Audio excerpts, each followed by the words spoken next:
Hello again. So I'm here at Wormingford today and I've got the pleasure of having the spring planting that we put in last autumn.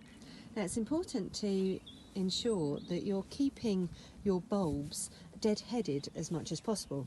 So as you can see, we've got one that's gone over here, and behind the head of the flower it's going to be trying to produce seed. Now seed isn't a really good way of dealing with any of the Narcissi family, what we commonly known as daffodils. What we want is actually to just snap them off just behind that head. And the reason for doing that is we actually want all of that sunshine coming down where it photosynthesizes to put energy back into the bulb itself, and that will mean that the bulb will grow further. It will itself reproduce and create more bulbs and build up the clumps as time goes on.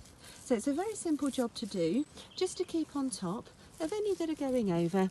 Even if they're just finishing like that, again, just snip them off. It keeps it looking tidy and nice, and just ensures that you get a better amount of bulbs for next year, because you can leave the bulbs in the ground and they'll simply come up themselves. So that's a nice little job to do in the spring garden.